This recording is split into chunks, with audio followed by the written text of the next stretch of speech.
Untuk kelompok 14 saya silakan ya Bapak Ibu sekalian. Sudah saya jadikan host Pak Dr. Makasari. Iya siap. Iya. Itu Zoom saya serahkan kepada kelompok 18 yang terima kasih Bu. Terima kasih Bu. Boleh di-record ini Bapak nanti. Oke, saya pamit ya Bapak dan Ibu. Iya, silakan Bu.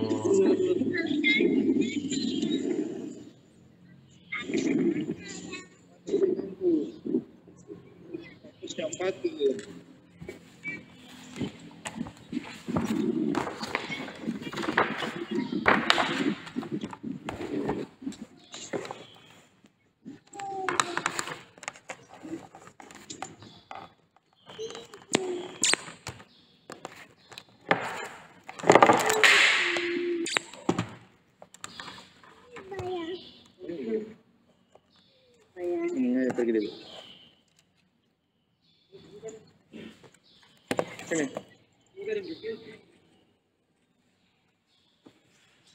Assalamualaikum warahmatullahi wabarakatuh Bapak Ibu. Waalaikumsalam warahmatullahi wabarakatuh. Pak Dr. Firman sudah bergabung di sini. Sudah. Iya, Pak Dokter. Jadi kita mulai misalnya Pak Dokter. AB.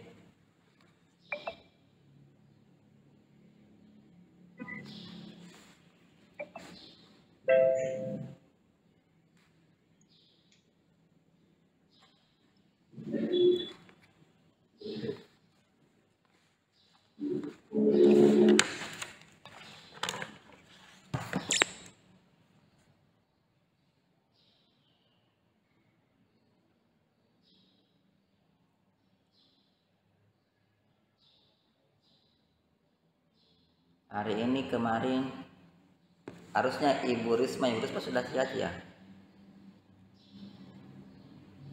Tapi Bu Risma monitoring.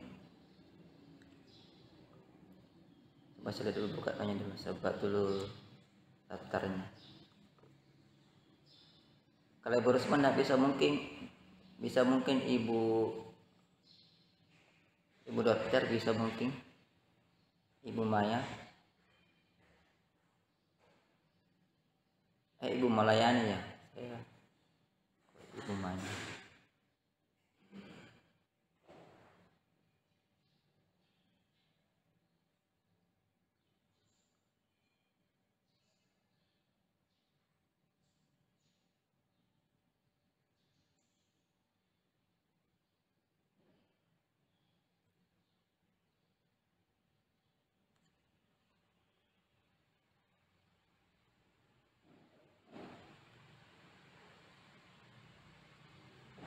Tapi Bapak Ibu siapa yang siap ini yang belum pernah giliran? Saya sudah siap Pak Dr. Asari. Siap. Iya. Siap Pak, setelahnya Bapak Nur Wahid saya ya Pak. Oh iya boleh. Iya. Saya lebih senang kalau ada semuanya. rebutan semua enak itu. Saya minta izin dulu di share screen menu-nya materinya. Oh iya. Siapa nonton kok Ibu Pak Nur? Siapa kita punya peminat? Edianto. Observernya siapa? Pengamat siapa? Saya Pak Edianto. Sama-sama lagi. Coba saya cek dulu harga sini. Saya cek dulu siapa ini. Laptop ini lambat juga ya. Ini dia. Untuk Pak Nur Wahid. Nama sekali. Ini dia.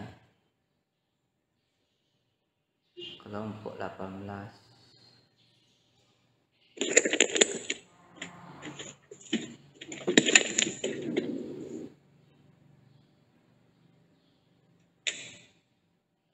Untuk Pak Nur Wahid. Pak Nur Wahid yang jadi pengamatnya Pak Edianto sama Pak Fahri Elfasa mengadakan variasi ya. Silakan yang mulai Pak. Baik, Assalamualaikum warahmatullahi wabarakatuh. Waalaikumsalam warahmatullahi wabarakatuh. Alhamdulillahirrahmanirrahim. Allah Subhanahu wa Ta'ala, karena dengan limpahan rahmatnya lah sehingga kita dapat bersama-sama di forum Zoom ini, tidak lain untuk melanjutkan proses perkuliahan kita. Namun sebelumnya tentunya bagaimana kabarnya Adinda sekalian? Sehat? Alhamdulillah. Baik. Alhamdulillah. Ya, saya kira liburnya kemarin berkesannya. Baik, mari kita bersama-sama berdoa sebelum kita mulai proses pembelajaran dengan membaca basmalah. Bismillahirrahmanirrahim. Baik, saya akan absen dulu peserta atau cek dulu peserta siapa-siapa yang hadir lewat yang berpartisipasi pada kesempatan kali ini. Ternyata 2 orang yang tidak hadir ya. 2 orang yang tidak hadir dan saya kira yang lainnya telah hadir. Baik, Adinda sekalian, Ananda sekalian, pada kesempatan kali ini saya kira mata kuliahnya adalah teknik pengembangan organisasi, di mana mata kuliah kita adalah teknik pengembangan organisasi, di mana pembahasannya berbicara tentang teknologi dan struktur kerja organisasi. Adapun indikator CNPK mampu mengaplikasi konsep teknostruktur organisasi dalam mengembangkan organisasi. Adapun pembahasan kita pada kesempatan kali ini yaitu pengertian teknologi dan struktur kerja organisasi, mendesain struktur organisasi, yang ketiga hubungan antara strategi, struktur, dan teknologi organisasi. Yang terakhir itu kita akan berbicara tentang variabel utama teknologi organisasi. Baik, Ananda sekalian, masih ada yang mengingat mata pelajaran kita minggu lalu?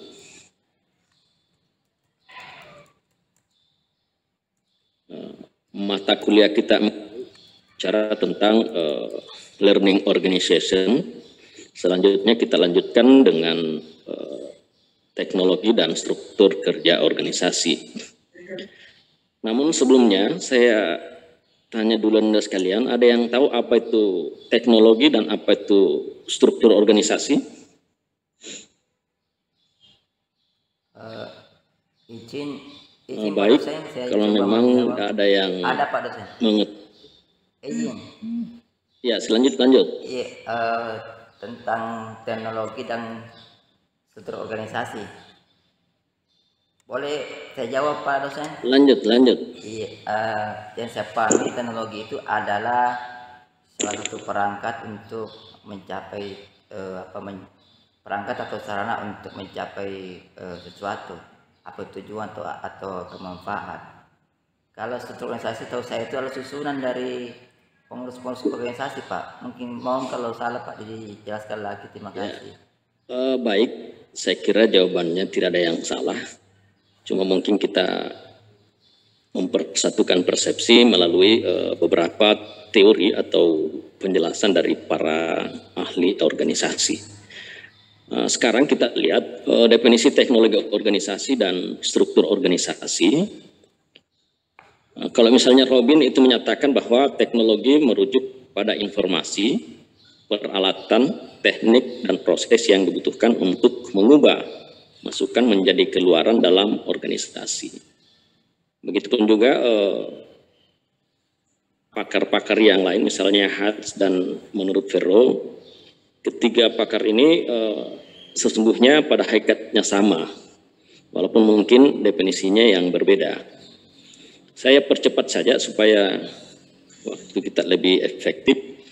Kemudian definisi struktur organisasi, misalnya menurut Delienggi, struktur organisasi yaitu kerangka yang mewujudkan pola tetap dari hubungan-hubungan di antara bidang-bidang kerja maupun orang-orang yang menunjukkan kedudukan dan peranan masing-masing dalam kebutuhan kerjasama. Baik Adinda sekalian, sesungguhnya lewat mata kuliah ini kita akan memahami bahwa sebuah organisasi itu dikatakan berkualitas, sebuah organisasi dianggap sebagai organisasi yang mapan apabila kita mampu mengkaji dua persepsi ini. Yang pertama tentang teknologinya, yang kedua struktur organisasinya. Organisasi yang kuat itu bisa dilihat dari penggunaan sistem teknologi yang ada di dalamnya. Kemudian kita pun juga bisa melihat bahwa organisasi itu kuat melalui struktur. Ya. Mungkin misalnya dalam struktur organisasi, kalau seluruh pengurusnya misalnya berlabel dokter atau magister, tentu organisasi itu merupakan organisasi yang berkualitas dari sisi SDM, karena memang teknostruktur organisasi penguatannya pada dua sistem itu, yaitu teknologi dan SDM-nya melalui struktur organisasi.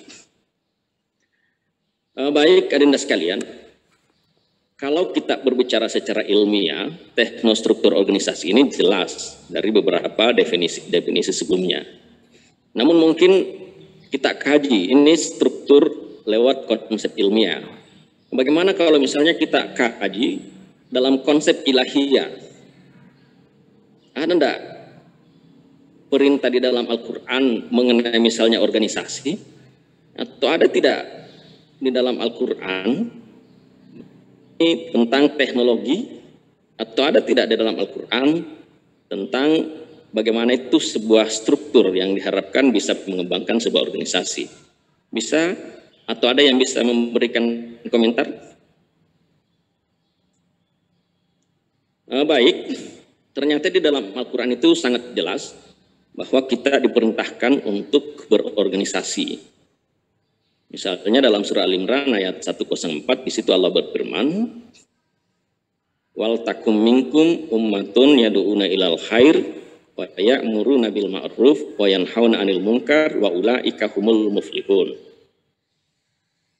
Karena kita merupakan orang yang dibesarkan di Muhammadiyah, tentunya kita selalu menghubungkan antara konsep ilmiah dan konsep ilahiyah. Di mana dalam Al-Quran itu sangat jelas artinya bahwa hendaklah ada sekelompok ini dianggap sebagai sebuah organisasi, karena organisasi itu adalah berkumpulnya dua orang atau lebih yang bekerja sama dalam mencapai satu tujuan.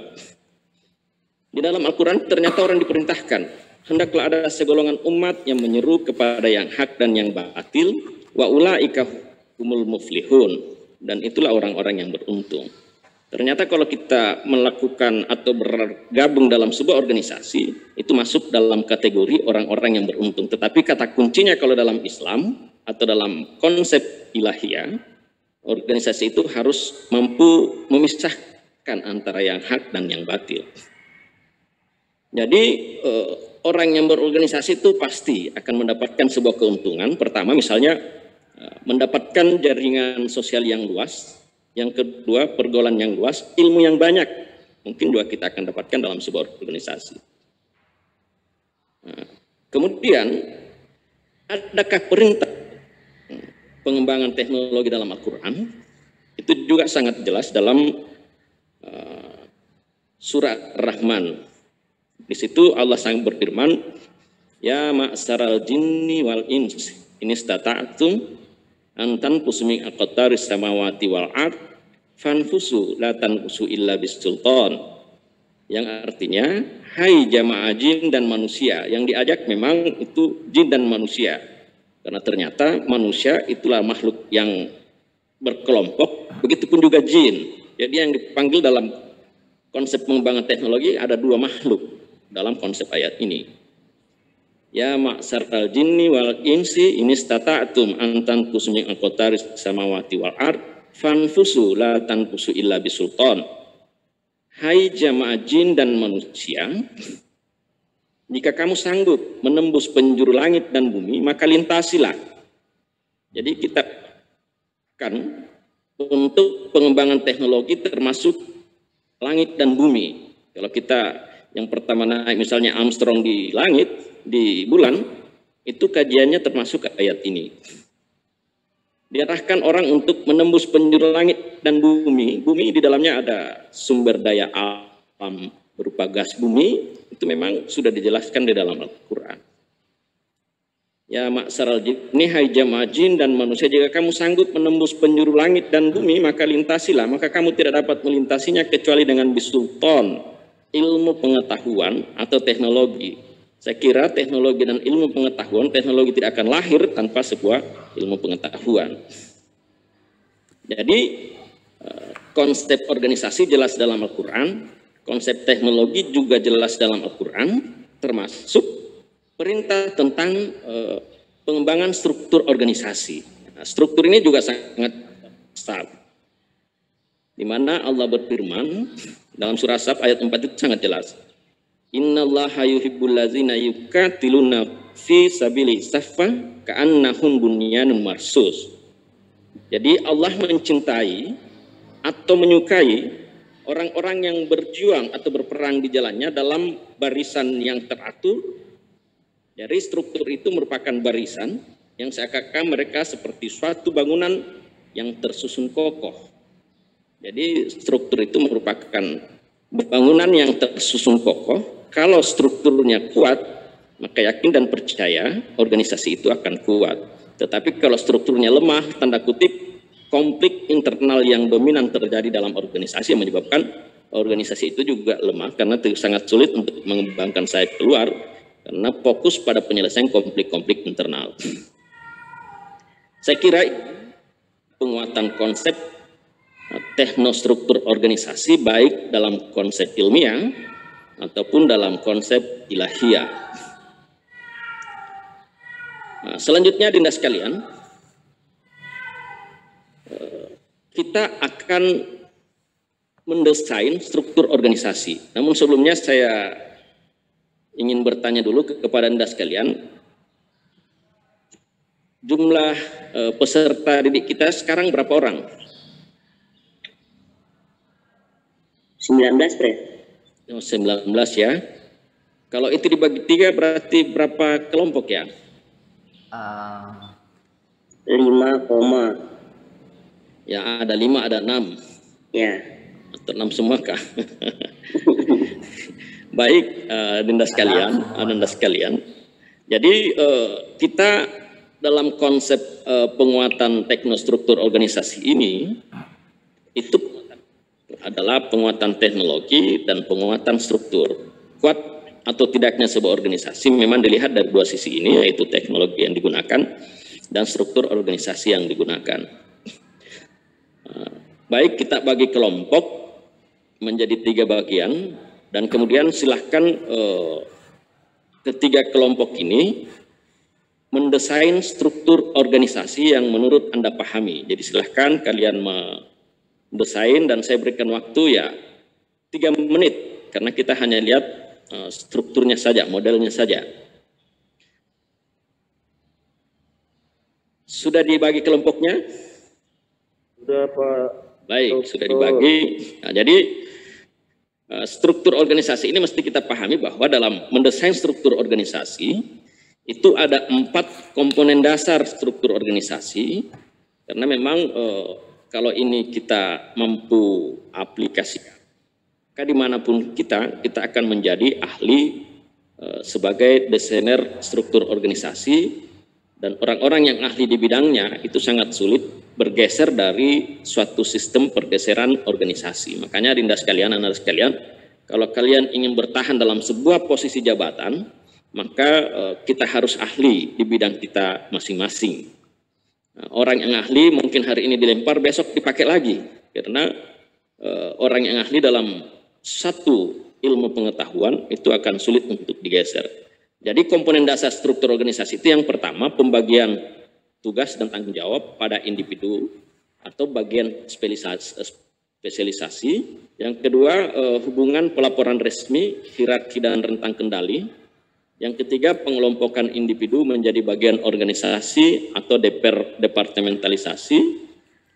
Yang terakhir itu komponennya adalah sistem hubungan, komunikasi di vertikal ataupun horizontal.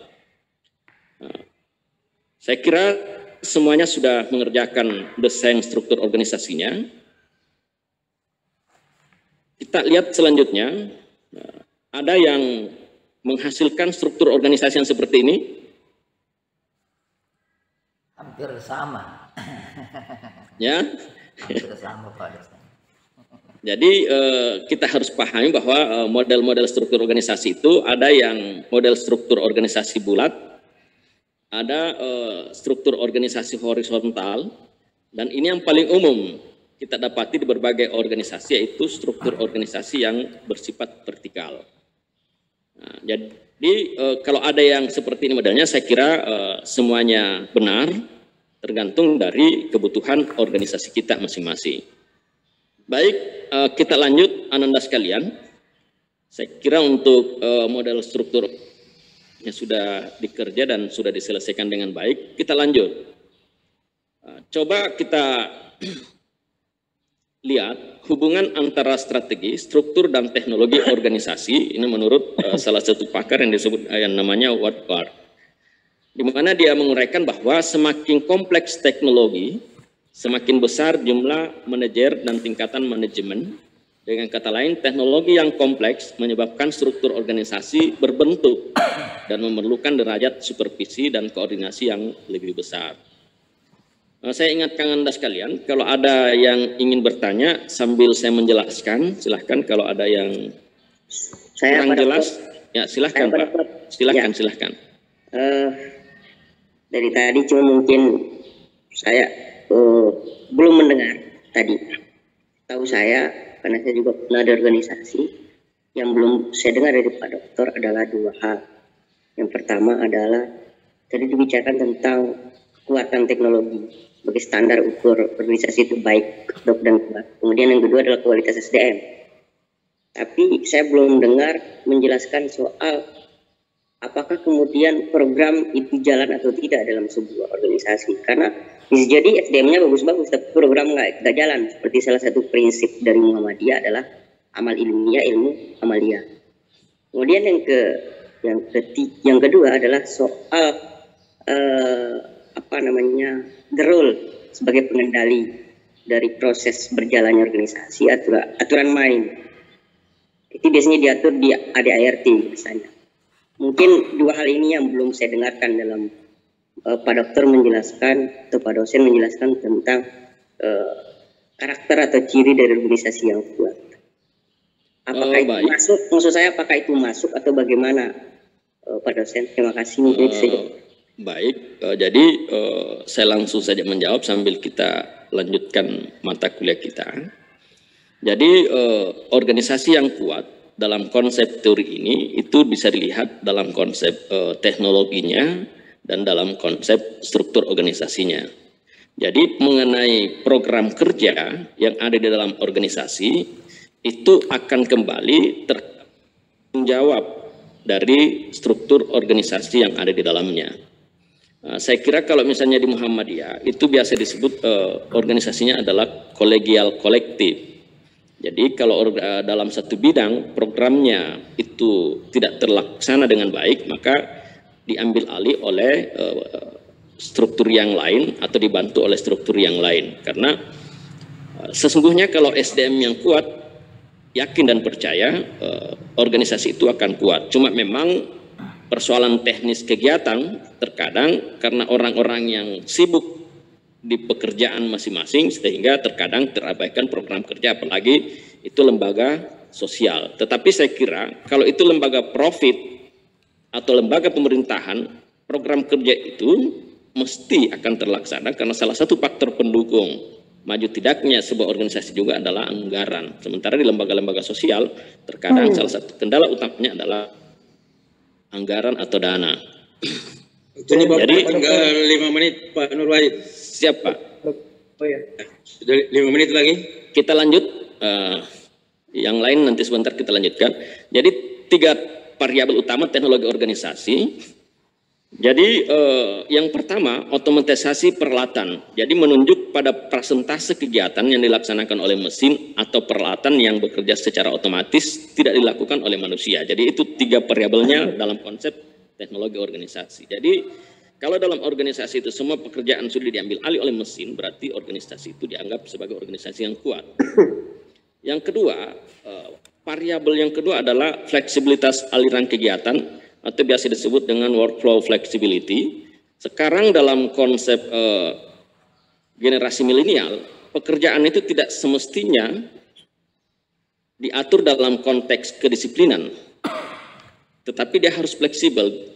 Pekerjaan itu bisa selesai di mana saja kalau teknologinya kuat. Makanya biasa diselesaikan hanya di warung kopi, apalagi kalau dia adalah generasi milenial. Generasi milenial saat ini itu kecenderungannya